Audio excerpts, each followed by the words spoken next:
Mag-asawa kami since 1998. Nagkakilala po kami sa una naming trabaho sa Pilipinas. Nagpaplano pa lang kami mag-asawa, pero that time wala naman kami pampakasal. So, nagpunta siya ng Dubai. Ang plan niya, 2 years lang, makaipon, uuwi na sa Philippines. Magpapakasal, tapos doon na kami mag-i-start ng buhay namin sa Philippines. Pag-uwi namin, nagpakasal kami sa West. So, yun, tuloy-tuloy na po. Ang akala ko, matatapos ko lang yung 2 taon. Tapos tama na. So, na-realize ko po pag may asawa pala, medyo lumalaki din yung expenses. After ng kasal actually, 9 days after, bumalik na kaagad siya ng Dubai kasi wala na ngang pera at saka yung bakasyon din, 1 month lang naman bakasyon niya.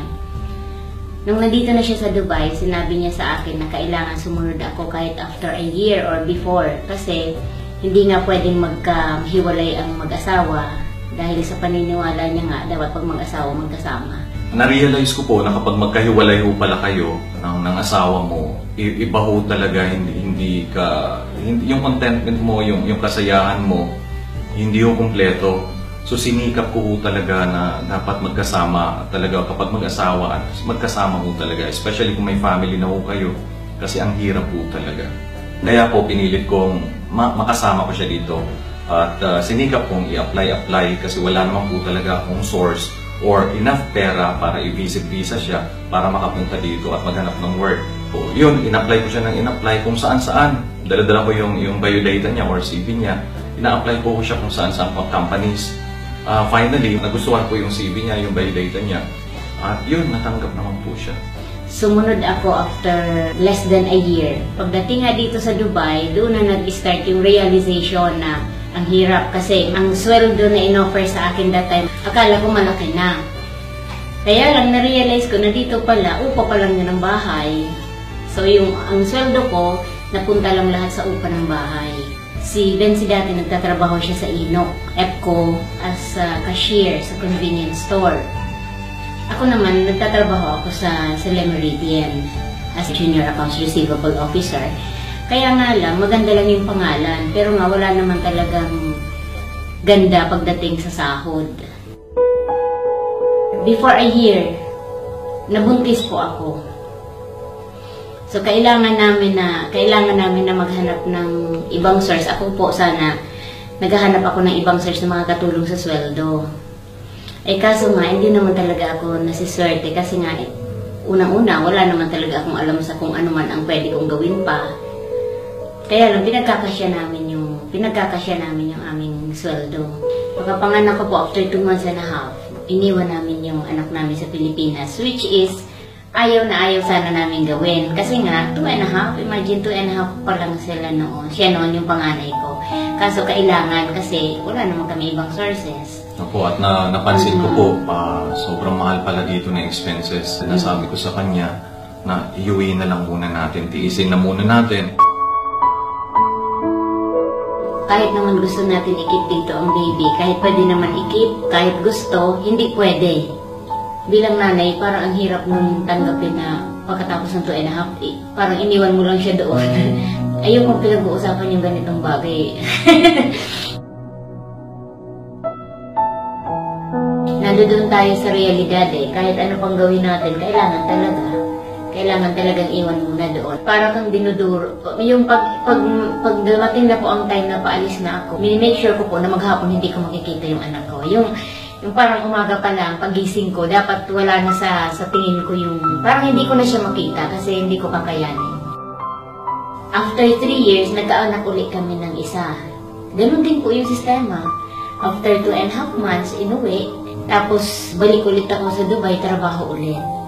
So, dumating na sa point na lumalaki na sila. Nung lumalaki na, akala po namin mas mahirap nung baby. Mas mahirap po pala nung lumalaki na sila kasi natututo na sila magtanong. Yung panganay ko, ayaw na kaming kausapin kasi nga lumalaki na siya, hindi niya maintindihan kung ba't wala kami. Palagi po namin sa kanila ina-explain kaya kami nasa Dubai, to give them better future, para may pambili sila ng milk, para may pambili sila ng kailangan nila. Pero mas nakakadurog po pala sa puso yung sabihin nila na, di wag na ako mag-milk para hindi ka na umalis, parang gano'n, diba? Yung mga ganong Maraming questions, maraming tanong. Saan, paano, bakit ganito na magkahiwalay. Dapat hindi ganito kasi family ho, dapat magkasama. Kaya lang, hindi ho talaga po pwede for now, kaya kailangan namin umalis. Doon ko rin po na-realize na kapag wala po pala sa tabi ang magulang, ang mga bata, hindi kayo close. Yung parang hindi sila maniwala sa mga sasabihin ng magulang. Kasi mas naniniwala ko sila doon sa nag-alaga sa kanila. Ano ba ang paraan, sabi ko sa kanya, na pwedeng mabago to. Ginagawa naman po namin lahat, gumagawa kami ng paraan ng extra income, pero hindi pa rin talaga enough. Ilan ang part-time niya po? Mga 2 hanggang 3. Tapos yung regular hours niya pa. Tuloy-tuloy yun. Pero kahit na nga ganun po kasipag, hindi pa rin po talaga hindi pa rin talaga makuha yung mga gusto namin na makuha. Ang plano lang naman namin, makasama yung mga bata. Parang ang hirap kunin. Yun lang naman, simple yung kasama sila. 2011, mga June, nag-decide po yung asawa ko na umuwi. Kasi nga dahil po doon sa mga absences namin, na-realize niya na masyadong kulang yung time niya na makilala yung mga bata. Nag-decide po siya na umuwi ng few months para makasama sila ng normal. Sinamantala ko po yung pagkakataon na yun na maghanap-hanap ng mapagkitaan na iba, pero wala pa rin po talaga. Until such time po na yung isa kong kaibigan, 2011 po, hinahanap niya daw ako. So lumabas kami, nag-usap kami, may dala-dala siyang isang bag na blue. Sumama ako the following day sa Abu Dhabi. Natuwa ako kasi sa isang shop na pinuntahan ko, doon nagtatrabaho yung pinsan ko. Parang halos lahat sila kilala yung dala-dala kong produkto. Sabi niya, Kojik, matagal ko na itong hinahanap, pahingi po ng isa. Ako hindi ko naman kilala yung product pero sila lahat kilala nila sa Abu Dhabi pa. Pagbalik ko ng Dubai, yung sinabi ko sa friend ko na, sige, turuan mo ako, magme-member na ako. Tuloy-tuloy na po yun, pero hindi pa alam ng asawa ko. Hindi niya alam kung anong ginagawa ko na dito. Basta ang usapan namin, ang sabi niya sa akin, wag na ako mag-i-engage sa anything, lalo-lalong networking. Nag-join ako po November 2011. Bumalik po siya ng Dubai, December 2011. Tapos pagdating niya nga dito, na-found out niya na nag-join na naman ako sa another networking company. So galit na galit siya. Sabi niya nga sa akin, nagsasayang lang daw ako ng pera.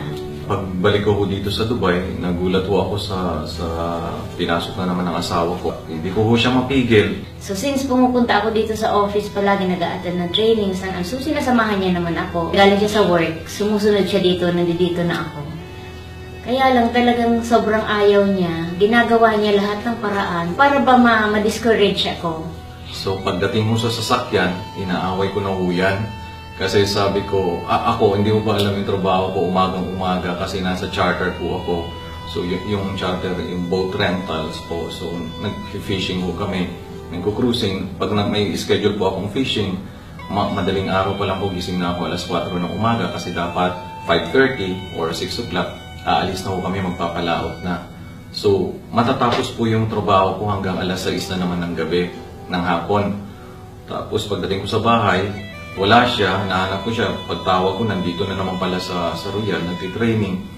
Napipilitan mo talaga akong sunduin siya dito kasi nga iniisip ko yung expenses ng pamasahin niya. Kung iipunin, sayang. So yun, inaaway ko siya lagi. Sobrang negatibo talaga ako. Minsan po pumupunta ako dito, nandun po ako sa pinakagilid lang, sa dulo. Tapos natutulog lang po ako, ang ingay nila. Akala ko dito, para bang fellowship kasi nagpapalakpakan, maingay, nagtatawanan. Masaya ko sila dito eh. Pero sa akin dahil sa sarado ko talaga yung tingin ko sa ganito, wala na, ano ba to, parang naiirita pa ako lalo. Minsan dahil antok ako, natutulog po ako, magkatabi kami. Sinisi ko, minsan kinukurot niya na lang ako para gumising ako. Sabi ko, anong gagawin ko dito kundi suportahan na lang siya kasi asawa ko naman.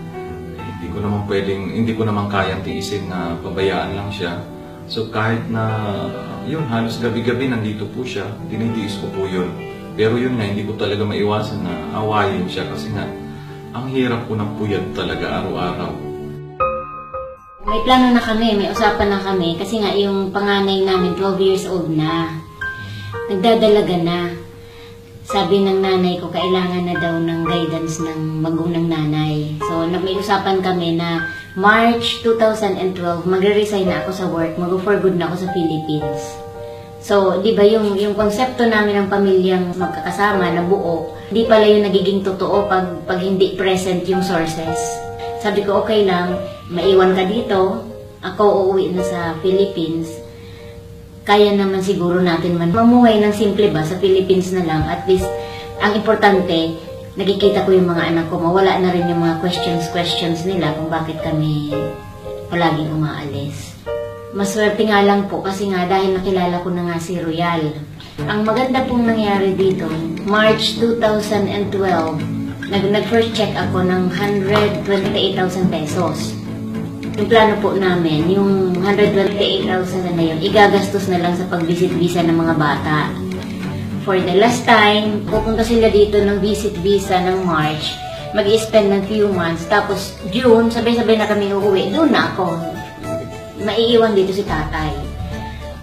Ang kagandahan nga lang po, nung nag-check ako ng 128,000, di ba nadala na nga sila dito, tinuloy-tuloy lang namin. Dapat uuwi na kami. Parang nagkaroon ako ng second set na tingnan ko muna few months pa. Baka sakali sabi ko, mapag-aral ko sila dito. And anyway, ang Philippines, pwede pa naman silang maging absent in few weeks. Luckily po, nagkaroon ako ng pangalawang check. So that time po, nakakatuwa. Parang nagkaroon ako ng lakas ng loob na i-enroll sila dito. At yun po ang ginawa ko. In-enroll ko sila dito. Yun po yung turning point nung desisyon ng asawa ko. Nagulat po ako, sabi ko sa kanya, dapat umuwi na kayo. Kasi pwede nang lumagpas yung visit visa. Kaya lang, yun nga, in-enroll niya. Sabi ko, teka muna, saan ka kumuha ng pera? Sabi niya, sa Royal. Sabi ko, teka muna, anong meron sa Royal? So, wala ko siyang in-explain sa akin. Sabi niya lang sa akin, pakinggan mo kaya at intindihin mo. So 6 months po yun na ginagawa niya. After work, Royal, isang oras, 30 minutes, 2 oras. Everyday ho yun. Ako na lang ho nagsasawa talaga sa kanya. Pero doon po ako napahiya nung dumating dito at in-enroll niya. Teka, walang company na magbibigay ng ganyan. Sabi ko, sa nalalaman ko ngayon, na companies, wala akong nagbibigay ng ganitong amount na para lang bonuses na extra income na gagawin mo lang siya kung may oras ka lang. So, nung inintindi ko po, doon po ako nalilinawan at nag-decide po ako, medyo napahiya nga po ako sa sarili ko, especially sa asawa ko. Inintindi ko siya, inaral ko, and after a few months, less than a year po, I decided to resign kasi sabi ko, ang ganda pala nito. Marami ko kasing trainings dito, libre naman, kailangan mo lang umattend. So lahat po dito tinuturo from the start na sumali ka onwards. So nung naintindihan ko po, dahil malaki na po yung organization, marami na pong members under us, our team. Kaya ang ginawa ko po, sabi ko, kailangan palang tutukan sila.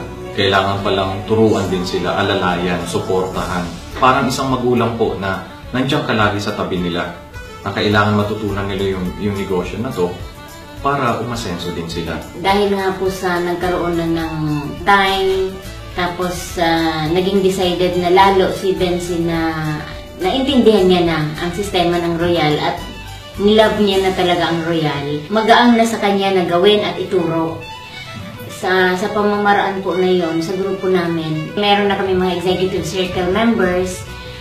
Tapos this year nga po sa anniversary, nagkaroon din kami ng achiever. At may mga nag-develop na rin po kami mga speakers dito sa office. And hopefully, mas dumami pa next year.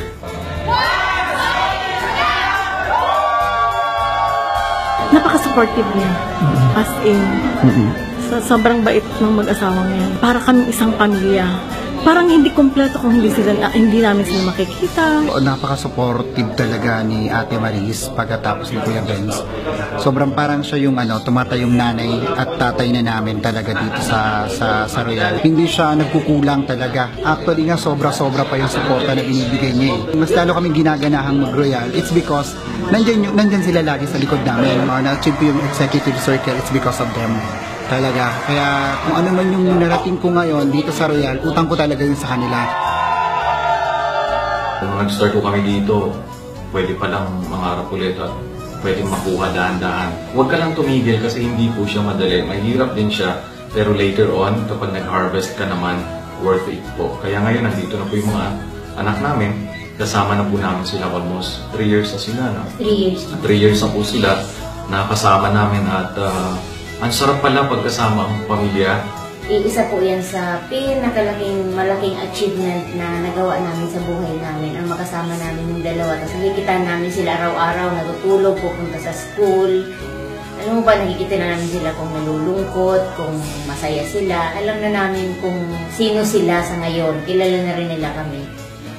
2 years ago na yung luma po namin sa sasakyan, napalitan na po namin. Bumili po kami ng medyo malaki-laki para lang po magkasya kami. Kasi andito na yung mga anak ko, kailangan na namin ng malaki-laki ng konti. Dahil po dito sa opportunity na to, dahil po kay Royal, kaya sobrang thankful, sobrang pasasalamat po kami dahil ang laki na natulong nito sa amin. Nandito na yung mga anak namin. Nandito na rin, may bago kaming sasakyan dahil sa Royal. Ngayong taon lang po, nung galing kami ng bakasyon, July, bumili din po kami ng isang sasakyan doon. Natuwa naman po yung mga magulang namin. Ang pagro-Royal po, hindi lang naman po yung pera talagang pinag-uusapan dito. Ang pwede pong ibigay nito yung bang mas marami kang oras sa family mo, mas marami kang oras sa sarili mo, mas marami kang oras sa mga kaibigan mo. Gawin nyo lang po, pakinggan nyo lang po ito. Bigyan nyo ng pagkakataon. Yung Royal po yung nabigay ng source of happiness. Yung contentment ba sa akin bilang nanay, ito po yung naging sagot doon sa katanungan na bakit hindi pwedeng magkakasama ang pamilya. Pwede naman po pala. Kailangan lang natin hanapin ang tamang oportunidad. Subukan yung tingnan yung sistema ni Royal.